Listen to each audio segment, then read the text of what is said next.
Aku tidak akan sejahat itu, Ma, gumam Saga sembari memijat pelipisnya yang tiba-tiba berdenyut. Ucapan Ranti seakan meragukan dirinya sebagai seorang laki-laki. Memang dia tidak cinta pada Aluna, tapi dia juga tidak berniat untuk menyakiti dia. Mama takut ga, mungkin saat ini kamu tidak mencintai Una, tapi Mama yakin lama-lama benih cinta pasti akan tumbuh seiring berjalannya waktu, ucap Ranti dengan sungguh-sungguh. Saga hanya bergumam pendek, tak banyak berkomentar. Ingat ga, kamu punya adik perempuan. Jadi pikir ulang jika ingin menyakiti hati seorang perempuan. Dan kamu juga lahir dari rahim perempuan, Ranti tak bosan-bosannya menasihati Saga. Walau pria itu sudah cukup dewasa, tapi bagi Ranti, Saga tetap saja putranya yang manja dan belum bisa mandiri, dalam arti Saga masih butuh sang mama untuk mengambil sikap. Iya Ma, iya. Apa Mama pernah dengar aku menyakiti wanita, bahkan saat Rizka mengkhianati aku saja aku hanya diam. Buat apa sih Ma menyakiti kaum lemah seperti wanita, aku lebih memilih baku hantam saja dengan sesama pria, tutur Saga. Dia tak terima jika dikatakan pria yang suka menyakiti hati wanita, yang ada juga dia yang sering menjadi korban kejahatan wanita. Enak saja bilang wanita kaum lemah. Dinara mencak-mencak. Dia tak terima saat Saga menghina kaumnya. Belum tahu dia siapa sebenarnya wanita itu. Bahkan seorang wanita juga bisa membuat dunia terbalik karena kekuatannya. Apa perlu dibuktikan sekarang? Jangan sembarangan bicara kamu Saga. Ranti ikut mendelik. Apa kamu lupa, siapa yang membesarkan kamu setelah papa kamu meninggal? Tambah sang mama. Rupanya dia juga kesal atas ucapan putranya yang sembarangan bicara itu. Maaf Ma. Maksudnya, wanita kecuali Mama dan Dinara. Kalian adalah wanita paling hebat di dunia ini. Kalian adalah wanita yang kuat, ujar Saga penuh rasa bersalah. Dia tak bermaksud untuk merendahkan Mama dan adiknya. Tidak semua wanita itu lemah, coba kamu lihat Tante Lani. Dia bahkan membesarkan Aluna sendiri, dari bayi merah hingga sebesar saat ini. Tante Lani juga wanita yang kuat. Bahkan lebih kuat dari Mama jika kamu tahu, Mama sudah bergelimang harta walau papa kalian meninggal. Tapi Tante Lani, dia harus bekerja membanting tulang demi mencukupi kebutuhan Aluna, lanjut Ranti. Dinara dan Saga hanya diam. Walau dalam hati membenahi apa yang dikatakan sang mama, Mama dari Aluna adalah wanita yang sangat hebat. Bahkan hingga saat ini tidak ada pria yang berada di sampingnya. Dan Aluna, jangan kamu kira dia gadis ingusan yang lemah. Mungkin di balik sifat cerianya, tersimpan sebuah beban yang tak setiap anak bisa menahannya. Sejak bayi dia belum pernah satu kali pun bertemu dengan ayah biologisnya. Entah masih hidup atau sudah tiada, Ranti menahan rasa sesak di dalam dadanya, dia ingat sendiri bagaimana dirinya yang sudah ditinggal meninggal sang papa sejak kecil. Ranti bisa merasakan, bagaimana jika berada di posisi Aluna. Suasana mendadak hening. Mereka larut dalam kesedihan yang baru saja ditebar oleh sang mama. Baik Saga maupun Dinara tahu, jika sang mama juga sudah tidak pernah mendapatkan kasih sayang sang papa sejak kecil. Ranti hanya dibesarkan oleh seorang mama saja, seperti Aluna saat ini. Ma, sudah dong jangan sedih terus. Ini hari bahagia loh Ma, tidak baik jika tangis-tangisan, ingat Dinara. Dia selalu tidak bisa menahan kesedihannya, jika membicarakan tentang masa lalu. Iya. Kamu harus mempersiapkan diri Saga, karena sebentar lagi akan jadi seorang suami. Kurang-kurangi ketengilan kamu. Dan ingat, jangan pernah lagi menemui wanita ular itu. Ancam Ranti. Kali ini Ranti tidak lagi main-main. Buat apa juga aku temui dia Ma, sudah nggak penting, jawab Saga. Mama pegang janji kamu ya, awas jika kamu bohong. Sampai Mama pergoki kamu masih bersama si ular itu, Mama akan coret kamu dari daftar kakak keluarga Wiryawan. Ancam Ranti lagi. Dek. Saga dan Dinara sontak hampir jantungan. Ancaman Ranti benar-benar membuat mereka shock. Walau mereka tahu jika Ranti sudah pasti hanya bercanda saja, tapi tetap saja terdengar sangat menyeramkan. Iya Ma, Saga menjawab pelan. Dan kamu Dinara, jaga diri baik-baik sebagai seorang perempuan. Jangan mudah terpedaya mulut manis pria, jangan pernah memberikan sesuatu yang sangat berharga pada diri kamu sebelum ada kata sah dan halal. Ranti berganti menoleh pada sang putri. Iya Ma. Aku akan ingat selalu pesan Mama, sahut Dinara sembari tersenyum kecut. Beruntung Sam adalah tipe pria yang baik dan melindungi. 1 tahun berpacaran, pria itu tak pernah menuntut hal yang aneh-aneh, paling hanya cium pipi atau kening saja. Cium bibir saja Dinara hanya beberapa kali saja merasakan. Jangan sampai kamu menyesal di akhir. Karena sejak dulu yang namanya penyesalan itu datangnya belakangan, tambah Ranti lagi. Iya Ma, kalau di awal itu namanya pendaftaran, canda Dinara, karena dia ingin mencairkan suasana yang tegang sejak tadi. Dinar. Saga melotot kesal. Dasar anak nakal, sergah Ranti, kesal karena Dinara masih saja berani menggoda. Jangan marah-marah Ma, ingat Mama ada riwayat darah tinggi, ingat sang putri. Mama nggak marah-marah, sudah. Selesaikan makan malam, dan kamu Saga, kriteria asisten seperti apa yang kamu inginkan? Tanya Ranti. Yang jelas pandai masak Ma, kata Saga asal. Iya Bang, kalau pandai angkat beban itu namanya atlet. Ketus Dinara. Diam, ikut saja kamu. Terserah Mama saja, yang penting bisa bekerja dan nggak genit atau centil. Kalau bisa yang sederhana saja, ujar Saga. Nanti Mama akan coba tanya ke teman-teman arisan Mama, barangkali ada rekomendasi, jawab Ranti. Nggak usah buru-buru Ma, yang penting saat aku pindah rumah sudah ada, tambah Saga. Ranti mengangguk. Beberapa hari setelah acara lamaran itu, Aluna tetap berangkat sekolah seperti biasanya, tak ada yang berubah pada diri gadis itu. Walau dalam beberapa hari lagi dia akan segera menikah dengan Saga, pria tampan dan mapan. Tepat jam 3 sore, dia bersiap untuk pulang karena bel tanda pelajaran usai sudah berbunyi. Teman-teman satu kelasnya sudah meninggalkan kelas satu persatu, tinggal beberapa anak saja selain dirinya. Aku duluan ya Nah, pamit salah satu temannya. Nah, aku duluan, pamit teman lainnya. Kini tinggal Aluna dan Weni, teman sebangkunya. Ayo Nah, tinggal kita berdua saja ini, ajak Weni. Iya Wen, ayo, Aluna mengangguk. Keduanya bergegas keluar dari kelas. Baru saja sampai di luar kelas, sudah muncul Aron dengan senyuman tampannya. Pulang bareng Yuna, tak bosan-bosannya pemuda itu terus menawarkan bantuan pada Aluna. Tidak usah Kak, aku sudah langganan angkutan umum, tolak Aluna. Nah, aku duluan ya. Weni yang merasa tidak enak akhirnya pamit pulang lebih dulu.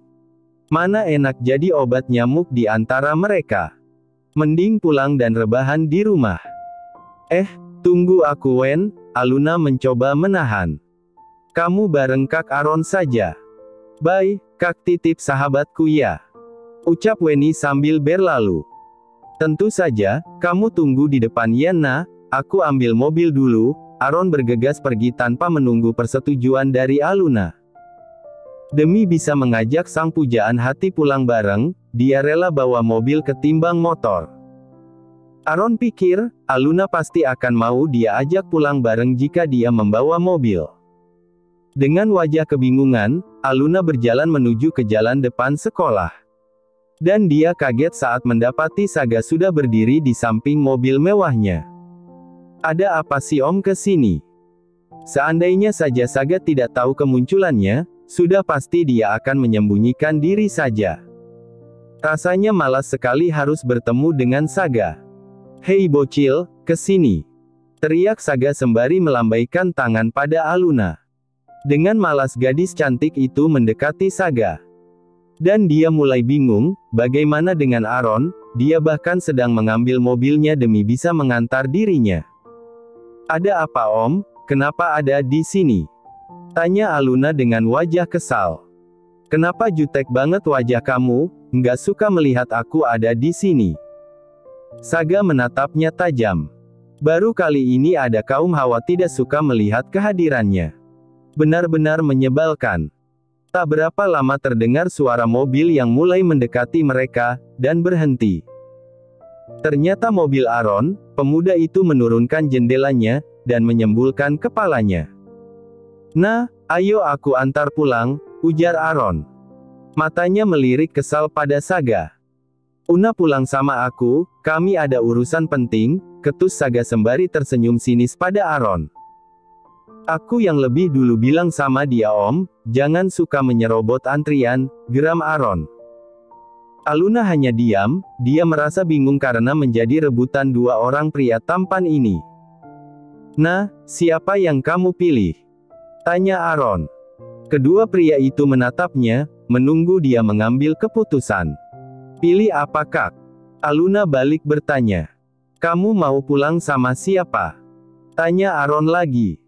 Tentu saja pulang sama aku, kata Saga dengan penuh percaya diri.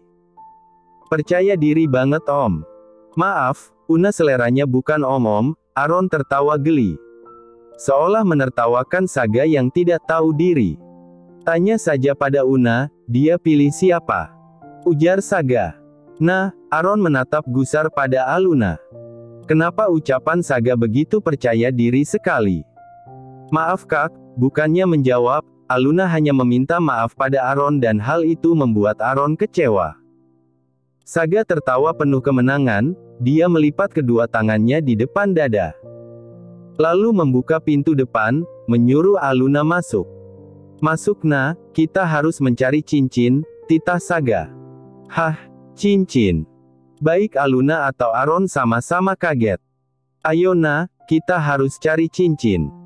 Keburu malam, aku juga lelah sekali, titah Saga. Apa, cincin Om? Aluna kaget.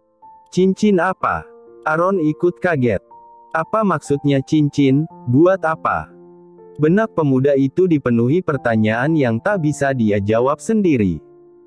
Tentu saja cincin pernikahan, dan kamu anak muda jangan pernah mendekati Una, karena dia akan segera menikah dengan aku, tegas Saga penuh peringatan. Apa, menikah? Aaron sungguh sangat shock mendengarkannya. Ada apa ini sebenarnya? Saat dia menatap Aluna, gadis itu hanya menundukkan kepalanya. Kenapa kaget gitu? Biasa saja. Sudahlah, aku tidak punya banyak waktu. Ayo nah, Saga menarik tangan Aluna, dan mendudukkannya di jok mobil. Setelah memastikan Aluna duduk dengan nyaman, Saga menutup pintu mobil dan masuk lewat pintu pengemudi. Aluna melirik dari pantulan kaca mobil, Aaron tampak masih shock di dalam mobil. Pemuda itu bahkan masih tetap dengan posisinya di belakang mobil Saga. Aluna menghela napas panjang, dia merasa kasihan pada Aaron. Pemuda itu benar-benar berharap cintanya, tapi harus kecewa. Aluna merasa dia menjadi gadis yang paling jahat di dunia ini. Setelah beberapa saat, Aluna merasa heran karena mobil tak juga berjalan. Maka dia menoleh ke samping, tepat pada saat itu Saga mendekatkan wajahnya, membuat dia panik dan bingung. Apa Om Saga akan mencium aku, tapi bukankah dia bilang jika dia tidak bernafsu padaku? Tapi, Aluna memejamkan matanya, karena sangat takut dengan apa yang akan terjadi. Aroma maskulin yang menyeruak ke dalam indera penciumannya, seakan melumpuhkan otaknya. Tapi, kenapa Om Saga tidak kunjung menciumku? Apa yang sebenarnya dia lakukan? Aluna membuka sebelah matanya, dan tepat pada saat itu wajah Saga berada di depan matanya. Klik. Astaga, ternyata Om Saga hanya ingin membantu memasang sabuk pengaman. Seketika rasa malu menyerangnya, bagaimana bisa dia punya pikiran buruk seperti itu? Pletak. Aduh Om, kenapa keningku dipukul? Pekik Aluna, saat Saga berhasil menyentil keningnya. Apa yang kamu pikirkan? Apa kamu mengharap aku mencium kamu? Ledek Saga. Pria itu mulai melajukan mobilnya dengan kecepatan cukup kencang. Tidak. Enak saja, aku nggak berpikir seperti itu. Elak Aluna. Terus kenapa kamu memejamkan mata? Tanya Saga. Tadi sepertinya aku kelilipan. Ada debu yang masuk, dusta Aluna. Dia menoleh ke arah jendela di sampingnya, untuk menyembunyikan wajahnya yang merona karena malu. Saga terkekeh geli, melihat gadis kecil itu malu. Dan tiba-tiba saja matanya tertuju pada paha Aluna yang terekspos karena roknya yang terangkat. Sit. Saga mengumpat dalam hati, karena adiknya seketika bangun melihat itu. Ini benar-benar tidak bisa dibenarkan. Saga tidak mau dan tidak bisa seperti ini terus-menerus. Bagaimana nanti dia akan menjalani kehidupan bersama gadis itu? Apa kamu tidak punya pakaian yang layak untuk dikenakan ke sekolah? Sergah Saga untuk menutupi rasa tak nyamannya. Maksudnya apa, Om? Aluna menoleh pada Saga. Coba kamu lihat pakaian kamu yang bawah. Apa memang sengaja karena ingin menggoda para pria? Tanya Saga. Astaga Om, kenapa sih dalam otak Om selalu saja berpikir buruk padaku? Apa aku ini terlalu hina di mata Om? Bisa nggak sedikit saja Om berpikir positif? Balas Aluna kesal. Saga hanya tersenyum sinis. Tapi dia tak berusaha untuk melawannya. Kenapa saat bersama gadis ini, dia selalu saja ingin mengajaknya bertengkar? Om belum mengenalku, tidak seharusnya menilai aku. Sekarang aku tanya, bukankah Om yang bilang kita menikah hanya di atas kertas saja, masing-masing jangan mencampuri urusan pasangan? Lalu mengapa Om melarang Kak Aron untuk dekat dengan aku? Tukas Aluna. Saga kalah telak, dia seperti ditampar dengan keras oleh Aluna. Memang benar, kenapa dia tadi seolah mengancam Aron, dan melarang pemuda itu mendekati Aluna? Mengapa dia tidak suka jika ada pria lain yang ingin mendekati Aluna? Jawab Om, bukankah Om sendiri yang membuat batasan antara kita? Aluna kembali bertanya dengan gusar. Sayangnya pertanyaan tinggal pertanyaan, karena mobil sudah sampai di mall. Saga memarkir mobilnya di basement mall, lalu dia keluar. Ayo keluar. Titah Saga, sembari membuka pintu mobil. Nggak mau, tolak Aluna. Ayo Una, ini sudah hampir petang, jangan membuang waktu. Geram Saga. Om kenapa nggak bilang jika mau ke mall, aku malu masih pakai seragam. Nanti dikira aku ini sugar baby Om, Aluna cemberut. Saga membeliak tak percaya. Dalam hati menggeram kesal. Dasar bocil, merepotkan saja. Jika begini dia menyesal kenapa tidak menyerahkan semuanya pada Sam saja, mengapa dia harus repot-repot seperti ini. Terpaksa Saga melepaskan jas hitamnya, dan menjatuhkan di pangkuan Aluna. Pakai, nanti di dalam kamu bisa pilih baju yang kamu mau, ujar Saga. Tanpa membantah, Aluna segera memakai jas yang beraroma maskulin itu. Sangat segar dan cool.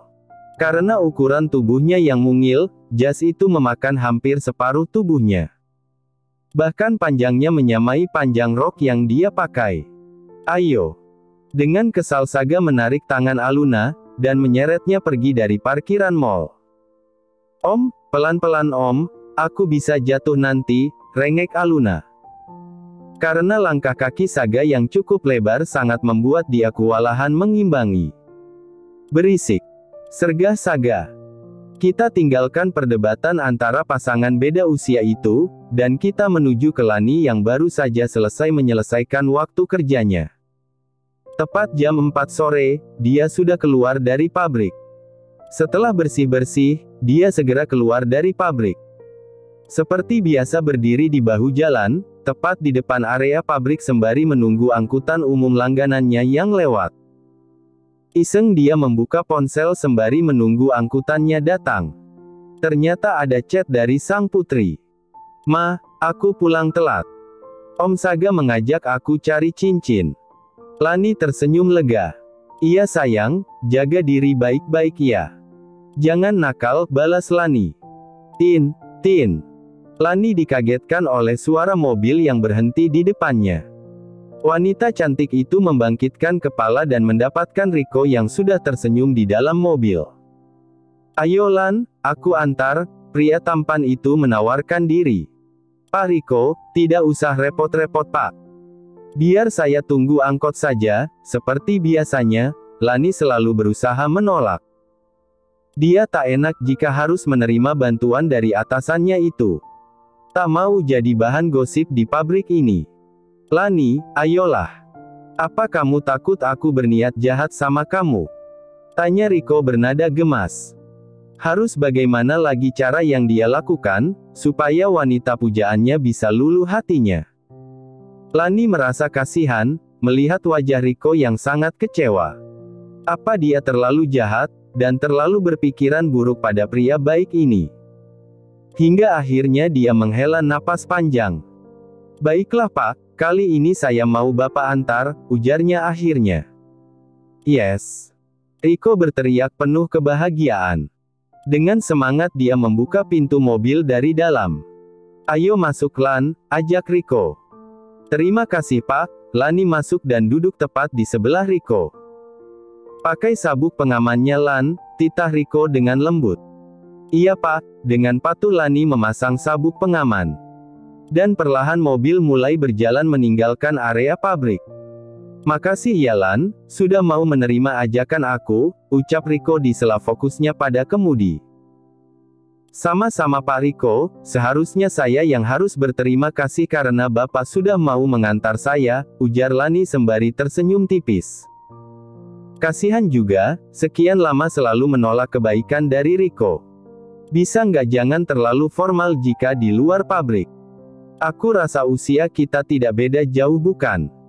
Riko merasa tidak nyaman saat Lani memanggil dia Bapak.